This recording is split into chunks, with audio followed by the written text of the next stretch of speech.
Welcome back to Just Liberty, friends, where liberty and justice meet, and where my co-host Bettina Krause and I, Alan Reinach, president of the Church State Council, and Bettina, editor of Liberty Magazine, where we are endeavoring to reclaim religious freedom from the political extremes. It's a good task. Don't know if we're succeeding, but we're going to keep at it. We've decided this year it would be appropriate to do a whole series on America 250 and to take a look at religious freedom and what it means in that context. And this will be our first installment with author and historian John Fea. He wrote a 2011 book entitled Was America Founded as a Christian Nation? A Historical Introduction. And this year in the fall, his new book, In God We Trust, Was America Founded as a Christian Nation, will be hitting the press. I did read his first book when it came out. Very, very sensible historian, and very excited that we're able to have him on this podcast. I'm just sorry I missed Bettina's interview with him.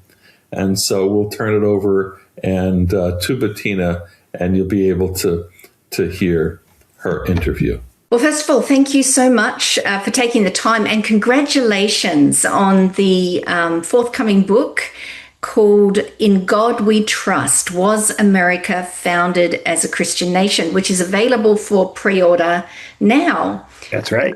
That's right. So when is it actually released? I believe September 2026. Yeah.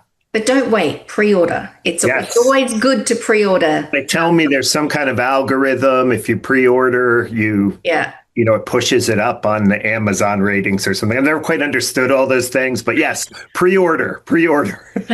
As the author, you just do what you're told, right? Right, exactly. Right.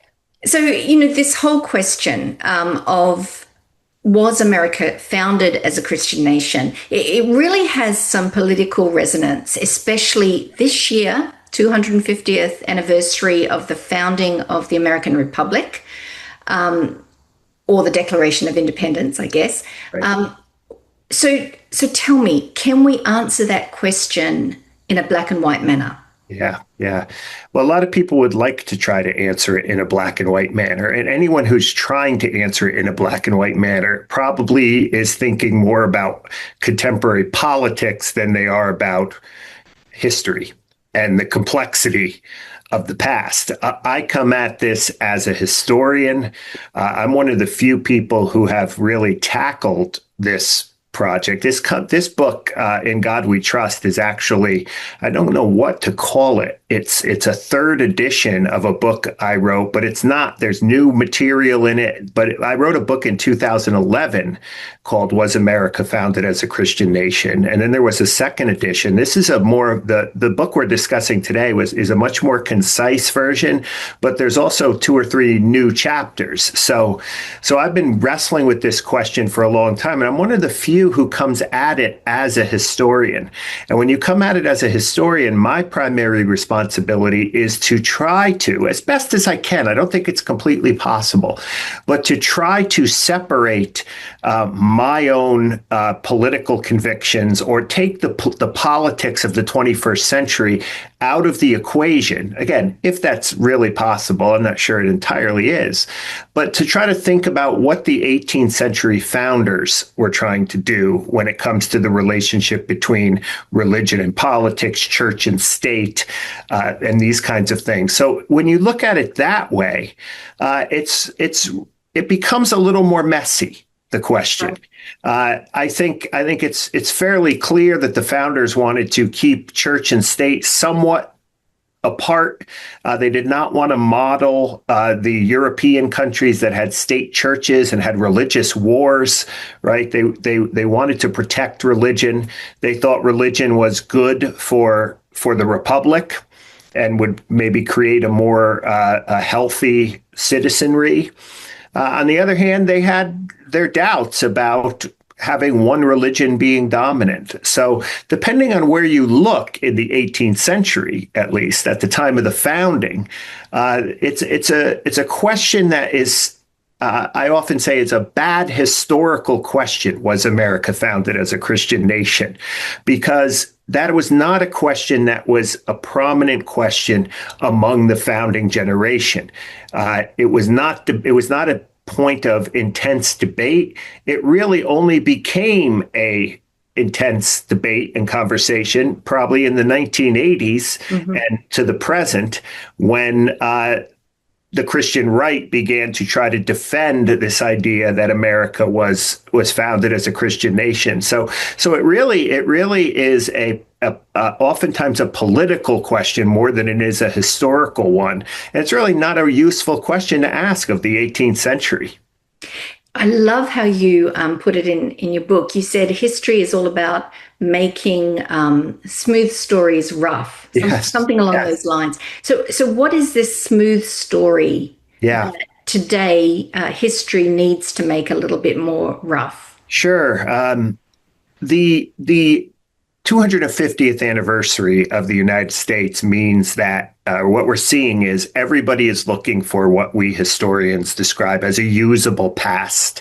We all want a past that we can use in the present to find our own identity, to maybe promote some kind of agenda, whether it be a political agenda or a social agenda, cultural agenda, these kinds of things.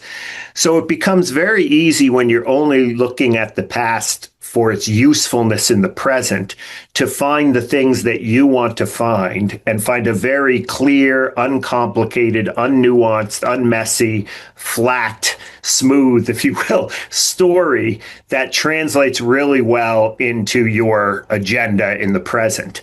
And we all do that. People of all persuasions do that. The left does that. The right does that in American politics. You're always looking for something to use. And then I think you're seeing a lot going on, especially this year with the 250th. Yeah.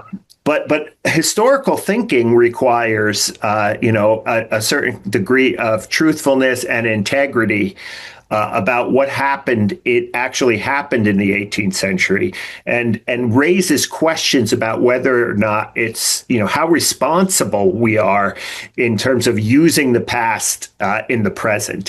Sometimes the past, the 18th century in this case, may not necessarily help us in the present, or a full, complete picture of the past might not help us to advance our own political ideals. So we talk about the founders believed. You hear this all the time, right? Yeah. The founders believed da da da da da, and both sides will say it. Both sides of our culture war debates. As a historian, I want to ask, well, which founder are you talking about? Rarely did they speak in unison on these questions of religion and government in the 18th century. It's much more messy than you seem to make us believe or want us to believe with this kind of, the founders believed something, and then usually the next thing after that is the advancement of some kind of, policy, or Congress needs to pass this law because of this, or the president is right or wrong because of this. He's parting ways with the founders. So let's get to some of those specific claims. Sure. I was at the Rededicate America event on the National Mall. I was there as a member of the press. And what struck me is that each speaker was grounding the American experiment, the grand American experiment, as in religion, and was making the case that this political arrangement was as much a religious project as it was a political project. Yeah. How much weight should we give that sort of argument? Well, this goes back to the point about the usable past. Sometimes people's usable past and what is accepted as the past in public life is often dictated by who's in power. Mm-hmm. So, certainly I would argue that in 1776, There were moments when, or 1775, 6, the time of the Revolution, there were moments when, indeed, the Continental Congress issued days of prayer and thanksgiving and humiliation, they called them, right? In fact, May 17th, 1776 was one of those days, and thus that Rededicate 250 event was the 250th anniversary of that moment. So I think there are places where, if we want to be full and we want to have a complete record of the past, there may be times to remember those things, to commemorate those things.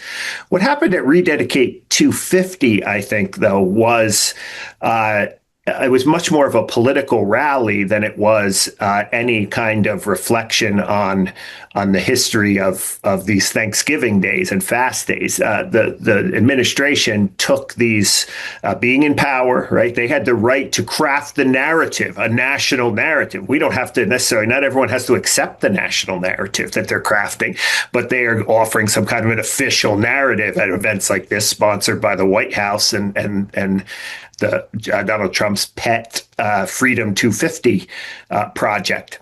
So they're in power. They promote, but the event was essentially selecting, cherry picking, if you will, certain moments that deserve to be celebrated, and then putting them into or at least presenting them as part of a larger narrative, as if these events were the most important and the defining moments of the American Revolution. Now, the way I taught at a Christian college for my entire life, and I identify as an evangelical Christian. So for me, I've taught this period the way I think the way it should be taught. The American Revolution was about taxation. It was about Stamp Acts and intolerable acts and the Boston Tea Party, the Boston Massacre, tensions between the power of Parliament versus the power of local British American colonies, right? These were all the things that drove what became the American Revolution. Some people responded. It makes complete sense that some people in the 18th century would have responded to these things through a lens of faith. But the revolution itself was not some kind of religious or theological or Christian event. It was about much more mundane economic taxes, rights, human rights, liberty, these kinds of things, which were not necessarily connected at all times by the founders with Christianity. Yet what came across at the Rededicate 250 was that not only was this nation founded on certain kinds of Christian principles, or not only is Christianity important, but it was the central theme. The founders were creating not even a nation committed to religious freedom and liberty for all religions, but the choice of speakers, right, was overwhelmingly Christian, and not even particularly a particular kind of Christian, those evangelicals who supported Donald Trump. And when there were I think there were two Catholics, and there may have been a Jewish rabbi, if I remember correctly.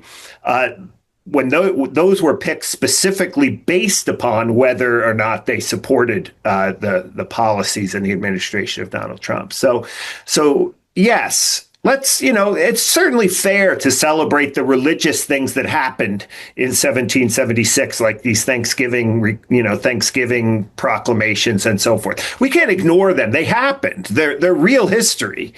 But historians are wanting to think about how these particular events fit into a story and how much weight to give them in telling the larger story. And there, I think, it was a really problematic and even ahistorical narrative that was being spun out at Rededicate 250, and which has been spun out by the Freedom 250 Trump movement here writ large.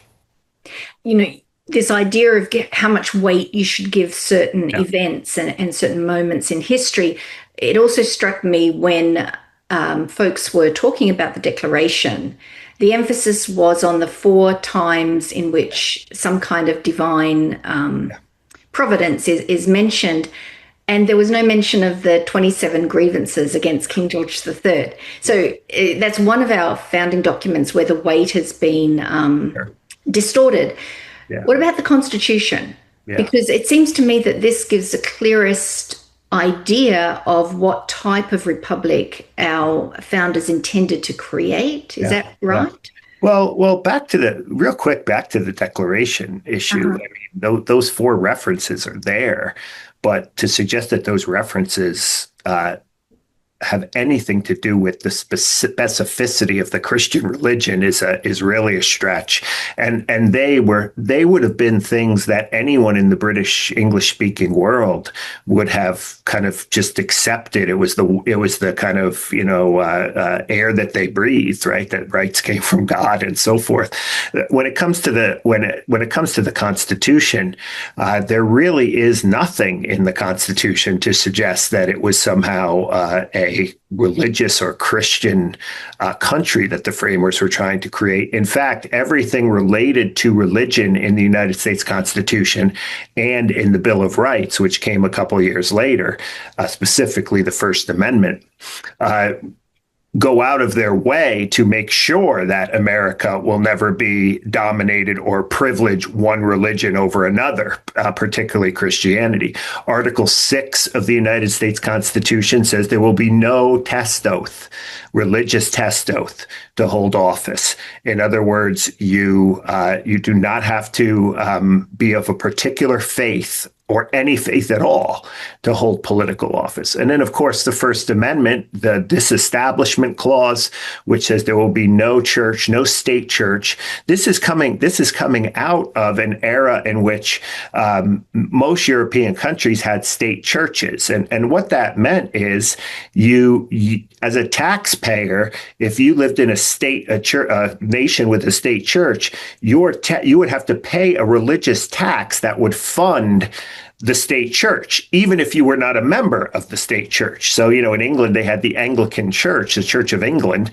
And if you were, say, a Baptist or Seventh-day Adventist or something to that effect, right, you would have to pay money to support the buildings, the salaries of the Anglican, right? So the idea of establishment, the Disestablishment Clause, you hear this a lot. Certainly, it was designed to separate church and state, to keep the government out of religion, but also the other way around, right? Tax money to go support a particular religion was also forbidden. Is also forbidden, at least in the historical context. So you hear a lot of these things. Well, church and state was meant to protect the church, but it didn't mean that religion should be rejected by the state.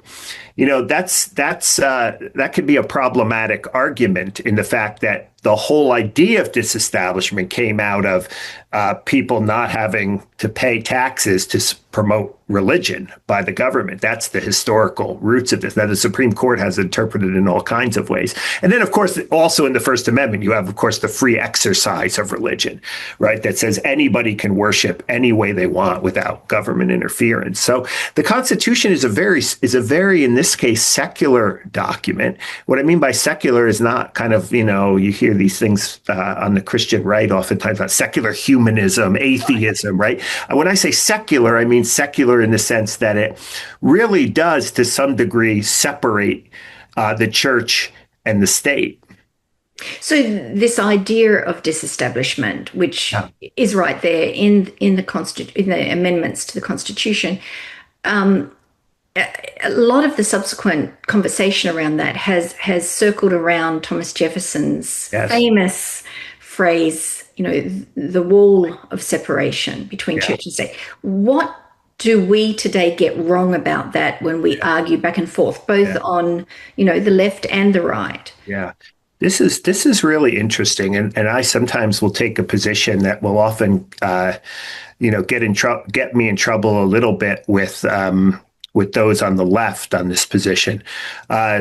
all of this comes down to this wall of separation. The debate really begins in 1947 with a Supreme Court case called Everson versus the state of New Jersey. I won't get into the details of the case, but this was a case about whether or not Catholic schools the government could pay Catholic schools, the government of New Jersey could pay Catholic schools to bus their kids to Catholic K through 12 institutions. But the real controversy around this is the Supreme Court justice who wrote the majority opinion. His name was Hugo Black. And Hugo Black had this famous statement where he said, in the United States, there is a wall of separation between church and state, and it is high and impregnable. Here he was drawing on Thomas Jefferson's letter, as you mentioned, to the Danbury Baptists in 1802. The Danbury Baptists were under a religious establishment. They were under the Congregational Church, which was the established church of Connecticut. And Thomas Jefferson is kind of encouraging them to keep up the fight for complete religious liberty, so they would no longer be under the state church or have to pay taxes to the Congregational Church, because, of course, they were Baptist. So Hugo Black in 1947 uses that letter. And that's his primary source for making this case, to suggest that there is a complete wall of separation. Again, using Jefferson's phrase, wall of separation. Now, whether or not Hugo Black is right or wrong, I personally would hope there would be a high wall of separation between church and state, mostly for religious reasons. I think, the government should not be telling churches what to do. But what's interesting is, historically, the idea of a high wall in which religion just never passes through it, right? Either going both ways, really is not how it played out in American history. There have always been religious events, religious rituals in the federal government. Perfect example here would be military chaplains or prayer before meetings of Congress. Historically, Thomas Jefferson is known to have, he did, conduct a religious service or attended a religious service in the Capitol building.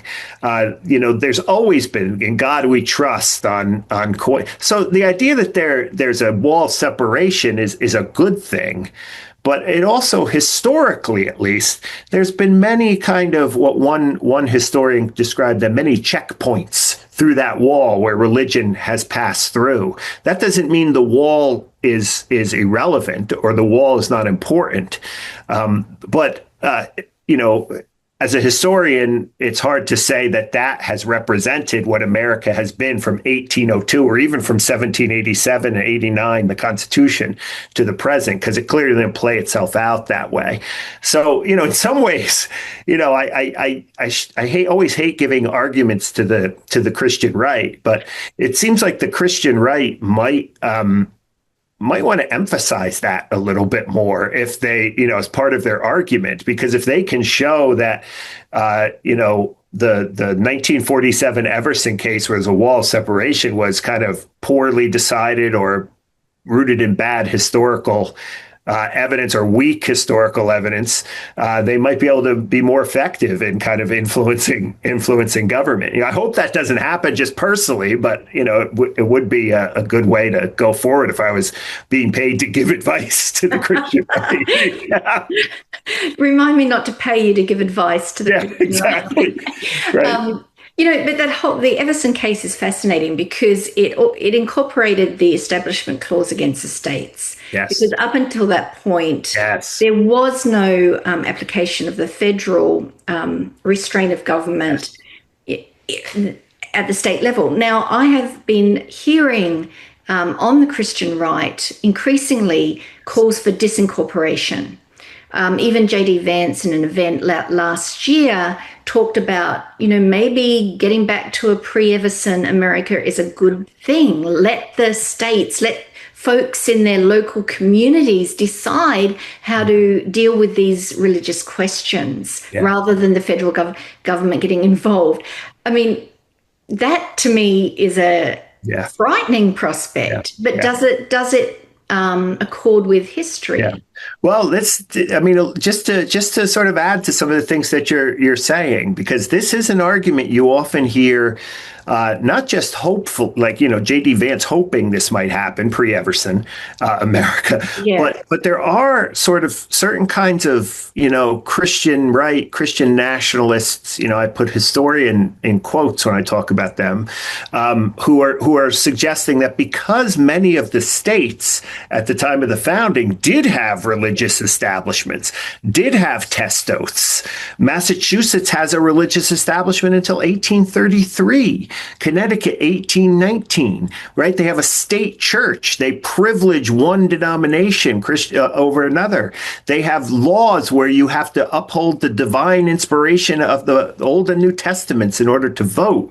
So you hear these attempts to try to say, well, we were a Christian nation. Look at these state constitutions. And then this is a methodology question too, because they'll say that's what the founders believed. It's a kind of another version of kind of originalism, right? Yes. This is what the founders believed, and then they take that and they freeze that in time, and then kind of unthaw it in 2026, right? Right. And without anything happening in between. And, historians talk about change over time as being important to understanding the present. So to speak directly to your question, it really is the 14th Amendment in the 1860s after the Civil War that says the United States government, the states must now abide by the United States Constitution. And the particular issue at that time was slavery, right? So we just passed, the United States says, we just won the war. We passed the 13th Amendment, which ended slavery. That is now, slavery can never come back, right? It's illegal.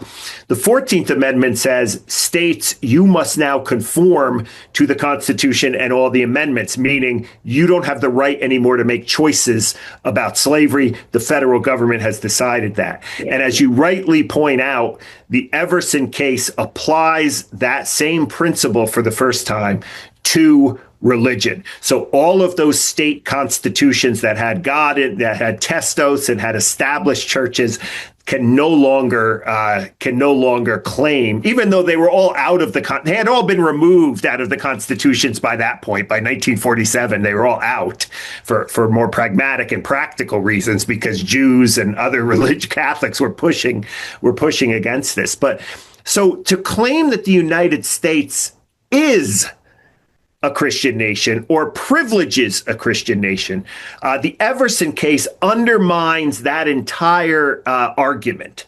Now, of course, they would say the Everson case was wrongly decided, right? But if you can't make a case constitutionally or legally that the United States is a Christian nation anymore, when maybe in the 18th century you could have said, well, what was the nation? Right? It was a collection of states. We were under the Articles of Confederation. There was no federal government, and all these states put test oaths and established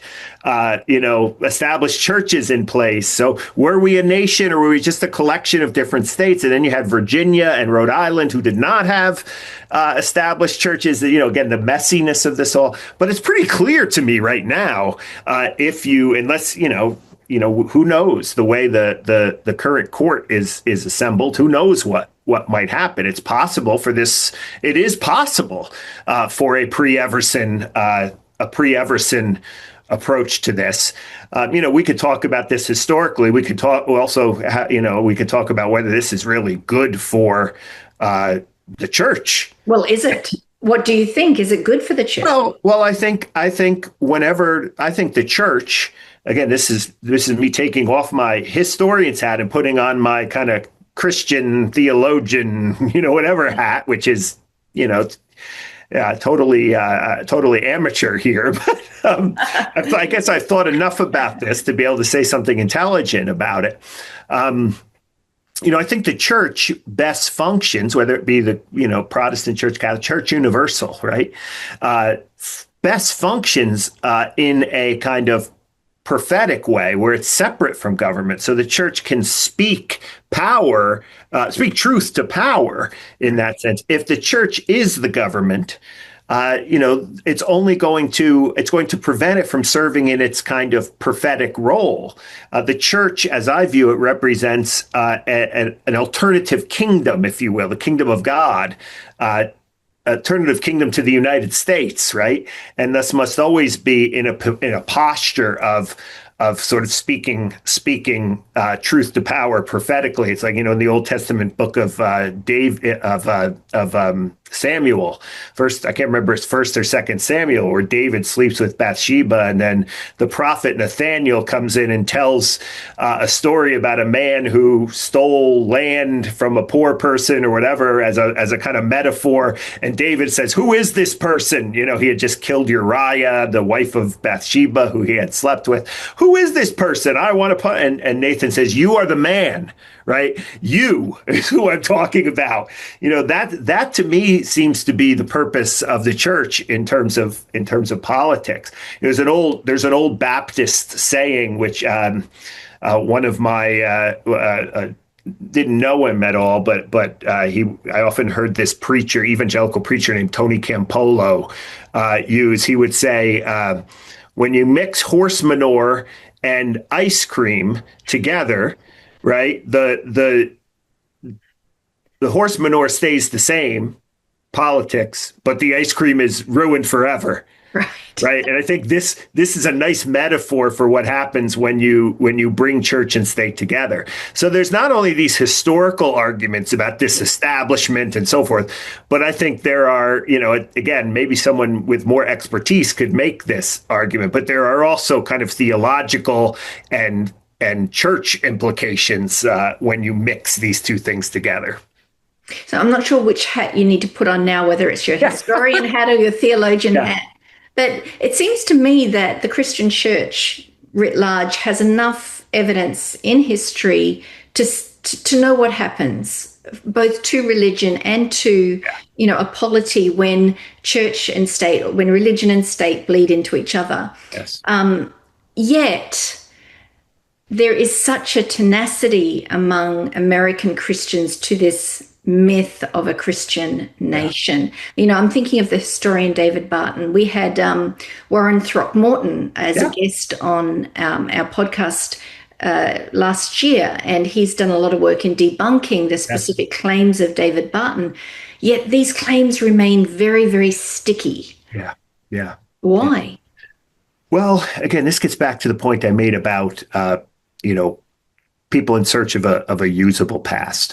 Oftentimes people go into the past in very kind of irresponsible or, I would say in some ways even anti-intellectual kind of ways. American evangelicalism has a long history of anti-intellectualism. And what I mean by that is an intellectual approach. You don't have to be an intellectual or have a PhD or something, but an informed citizen is always going to go into the past, and we need to teach them, at least in schools and stuff. And some places do a better job of this than others. But we need to teach them to think about history as a complex, nuanced story rather than these smooth and flat kind of stories that we've been talking about. These narratives are really kind of anti-intellectual in the sense that intellectuals can hold two kind of competing ideas together at the same time, right? An informed citizen should be able to realize that religion was important to the founding, but at the same time, it can be bad for the church, or America wasn't founded as a Christian nation, so forth. So I think when you have someone like David Barton tapping into, a political, using the past for political purposes, I refuse to call David Barton a historian. I call him a GOP or political activist who is using the past to promote his political agenda, right? Because he's not interested in the nuance and complexity of the past. But yet, that's what people want. In some ways, there's a Stanford historian named Sam Weinberg, who I'm a big fan of, who often describes historical thinking, right? The kind of intellectual kind of practices and habits that good citizens of a nation should have as an unnatural act. And the reason he says that is because our psychological condition, sort of at rest, right, is to always find something in the past that we want and we need that we can use to promote our agendas. That's human nature. But historical thinking says we need to look at the past with nuance and complexity. It's much more complicated than it is, and then we want to make it. So I think David Barton plays into that psychology of utility, right? We go to the past for what we want. He has a political agenda. Those two things often go together. And let's just face it, David Barton, because he is political and is trying to use the past to advance a political agenda, is well funded. And he's able to disseminate information in a way that academic historians or good historians cannot, because of the we're in universities, we're in colleges, we're operating under it, we teach, we're operating under a completely different kind of ecosystem than the kind of nonprofit give me money to go promote this myth of America as a golden age. So this is something I think that those who, whether they're on the left or the right, that want to do good history, this is something that needs to be addressed. The public, I've spent my whole life doing it, but sometimes I just feel like I'm alone. I'm a Don Quixote and there's, tilting against windmills all the time, but trying to get my academic peers to kind of engage in these debates with these very, very powerful factions and influencers like wall builders and David Barton. So I think he's giving the people what they want. And sometimes when you give the people what they want, it may not be necessarily good for understanding the past, but also sometimes it's not particularly good for the way the past informs our democracy, our republic. And that's what I worry about every day. It's part of the reason why I wrote this book. So let's talk about just an average person, a non-professional historian, someone who simply encounters information on social media. Like maybe it's an image, a meme or something of George Washington praying in the snow, and an inspiring message underneath with the implication that we have to adhere to our Christian roots and values. And how would you, if you could talk to someone who's trying to work through these ideas, how would you advise them to approach that sort of material? It's very, very difficult to do, simply because I find, again, for the last 15 years, I've been going into churches, public spaces, lectures, so forth, institutions that invite me. And I've done public lectures with the title, "Was America Founded as a Christian Nation?" I cannot tell you how many times I will have someone come up to me before the lecture and say, my mind is already made up. We are, this is going to be my position. I do not think we were, or I do think we were. Whatever, it's usually I do think we are. And whatever you say is not going to change my mind. So again, people tend to come to these lectures for affirmation of what their view is on these things. And usually I give a kind of more complicated presentation, and no one leaves happy because I'm trying to complicate this. So it's very, very difficult. What I have found is that there's a certain segment of people who just are, have their view and are not going to change. I am encouraged and I'm hopeful by people who want to take history seriously. I see this a lot in the students I've taught for the last 20 years. I get a lot of students who come into my American history classes who were raised in a kind of conservative evangelical world, and they're being exposed to the complicated mess of religion and the founding for the first time in class, and they come away hopefully with a more complex view of these kinds of things, but it's hard, and this is why the discipline of history and the study of history, and I've argued for this among my peers in the historical profession. This is why I worry about it in the age of social media, in the age of AI, artificial intelligence, and so forth, because people turn to these things, they get quick answers. Yeah. But the process of historical thinking, which I think it's formational, it's something that does take time. It's something that, maybe 4 years of college, or as a history major, or it's not something that there's a certain habit of mind that develops, which I think is compatible or maps on very well with democratic citizenship, right? To try to think about, or even responsible church membership, right?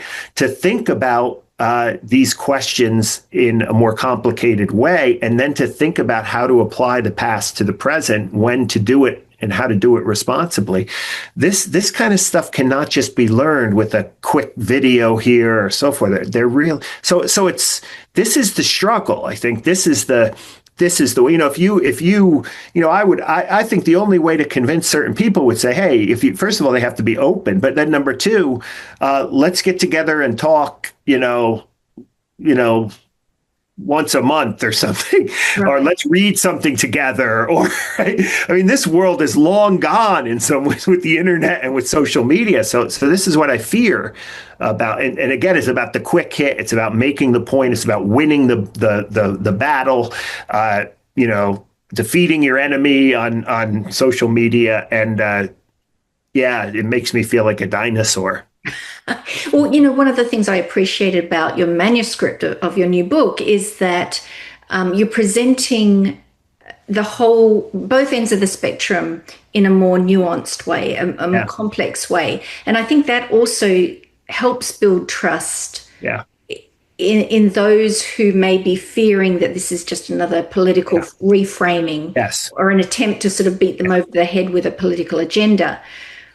I hope that's the case. I mean, again, it's a book. So this, the fact that it's a book with a long kind of argument, right, suggests that it's something you spend time with, you soak in, right? It's not just a quick hit and so forth. So yeah, I mean, there's a lot of books out there right now that are, politically driven, I think, on the left, especially on this whole question of religion and the founding. It just everything boils down to Christian nationalism. And I think Christian nationalism is a real thing. It's a dangerous thing, and it's a very ahistorical kind of movement, political movement. But a lot of the books now are kind of just mirror images in some ways of David Barton's work, right? It's you cherry pick what you need, and you advance your whatever your non-Christian right or Christian nationalist agenda happens to be, and even those. So I get asked to blurb a lot of these books, write endorsements for these books, and I used to do it, but I think time has changed over the last 10 years, where now it's really, really hard to tell whether these authors of these books really care about history, or they just want to sort of use their books to counter the David Bartons of the world and so forth. So I tried to be as nuanced as possible. I do think the David Bartons of the world are mostly wrong, both in the way that they understand the past, and also how they think about the way the past relates to the present. But there's also some, there's also some things that they get right. And if you're going to kind of rid yourself of the politics or do your best to do that, I think it's important to tell. And I don't say in the book, here's where David Barton is correct. I just try to tell the story in a kind of nuanced way where I find that people who have read the first two editions of this book have come up to me and say, like, 1 minute I was with you, then in the next chapter I was like, what is this? Why? It's like, well, that's how historians think. Right. I know you want a screed against Christian nationalism or a screed in favor of America as a Christian nation, but that's not what you're going to get. That irritates people. That gets people upset. They don't know what to do with that, right? Yeah. But that's what I mean by making the smooth places rough. Right. So, as I've been listening to you, it's clear that for you, this whole issue isn't just about doing history right. Yeah. It's an issue that has profound implications in your mind for American democracy, for citizenship. Yeah. As we close out, what are your concerns for the future of the American Republic if we continue to go down this path of being ahistorical, both on the left and the right? Well, to me, this debate is, again, this goes back to my answer to the last question. This debate over are we a Christian nation or not is often fought in terms of content. And what I mean by that is, you have Warren Throckmorton, a friend of mine, who does an amazing service by showing how David Barton is wrong about this and wrong about that, right? This fact checking, right, of Barton. And that's useful. I'm not, I don't want to criticize his work at all because it's useful. I think Warren's not a historian. I think the historical approach to this is, to me, it's a matter of methodology. How should we be thinking historically, I should say, about the past? People ask me all the time, like, why don't you debate David Barton? How come, and it's just, there have been opportunities. It's never worked out, but I'm not sure how productive a debate with David Barton because he would hold up a document that says John Adams believed that religion was important to the Republic. And I would say, yeah, you may have that document in your vault in Aledo, Texas at Wall Builders. I can just call it up on the internet and read it. Right. And yes, Adams did say that. Now let's talk about how that relates to who we are today. How we, where are we in a more pluralistic and diverse democracy now? Does that still hold up? Right? Let's have that debate rather than gotcha. Adams. It becomes history. Then becomes like a quotation book. Of some type. So the discipline of history also cultivates certain skills that I think are essential to a democracy. Things like empathy, learning how to walk in the shoes of someone that's very different than you, even if that person's long dead, right? Why did they believe it? Why am I superimposing my ideas on this person to turn them into what I want them to be, right? I think that translates very well into your first job where you're sitting in a cubicle with some person who you think is from another planet, and you need to understand those people and empathize and learn, what are they going through? How are they living their lives? I think there's all kinds of ways of thinking about context and why things happen the way they did, change over time, which we've already discussed. There's a certain kind of humility associated with history because we never can know what, really what these people thought because we can't get in their heads, only the documents left behind. So we must make provisional judgments about other people as opposed to, attacking them or, empathy, or trying to understand people with who we maybe disagree with and why they did the things that they wanted to do. All of these skills, I think, by studying history, all of these skills translate into democratic virtues that could work in a 2026 kind of context. So it's not just like we need to be better citizens and know the three branches of government, right? Or we need to, no one knows anymore, when the Civil War started, right? Those are, yes, obviously I'd love to see more people know basic facts about American history, but the study of history is much more useful when you think about the democratic skills that it cultivates in people. So yeah, that's my hobby horse, my soapbox there to end the interview. Well, Professor Fia, it has been an absolutely delight to talk to you today about your book, In God We Trust, Was America Founded as a Christian Nation? Wish you all the best as that gets released into the world. And I encourage readers, listeners to do their own research on this question.